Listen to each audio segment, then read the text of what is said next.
um, alam nyo naman, napakalaking disgrasya yung nangyari dito last June 15, if I'm not mistaken. Kakabukas pa lang nung klase last year, nasunog itong buong squarean to.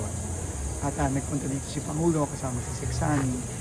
Talagang nakakalungkot kasi alam mo, since 1967, double shift dito. Ibig sabihin, yung mga estudyante natin, talagang hirap na hirap dito, pati yung mga teacher natin. Kasi nga, kulang na kulang sa classroom. Since 1967, can you imagine? Simula nung tinayo to, double shift na sila. Kasi kulang na kulang ang classroom. And gumrabe na lang ng gumrabe. Lalo pang sumama nung nasunog. Naubusan talaga sila. At hindi na malaman ng mga teacher nung panahon na yon kung saan magkaklase yung mga estudyante. So, ang sabi ni Pangulo sa atin, talagang kailangan bilisan. At ang naging challenge niya, next school year, kailangan nakatayo na tayo. At hindi lang two-story, kundi dodoblehin natin. Sayang naman kasi, gagawa na rin lang tayo, papalitan na rin lang natin, doblehin na natin yung capacity. So, aaminin ko sa inyo, akala ko, mahihirapan kami, no? Pero kaya naman pala. Pwede naman palang gawin, no? And alam mo, kung ito gagawin lang natin sa buong Pilipinas, kausap ko nga si Seksani kanina, kayang-kaya nating burahin yung 150,000 plus na backlog kung ganito tayo kabilis. At hindi na mabilis, kundi yung quality. Inakyat ko hanggang 4th floor kanina.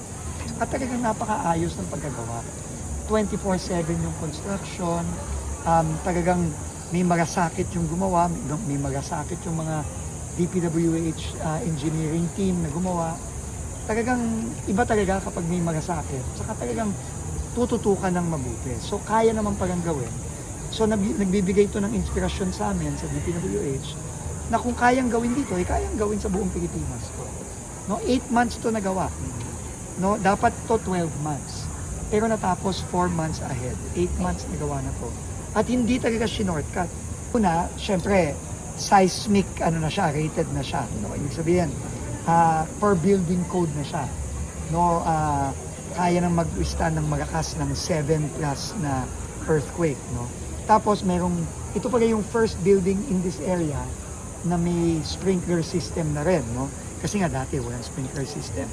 Dahil nga sa sunog, hindi na-save yung building. So ngayon may sprinkler system na. So, alam mo, kailangan lang naman maging compliant tayo sa building code. Minsan kasi, shortcut. So, nakakatuwa. Pero nakaka-inspire din na pwede natin gawin to all over the country.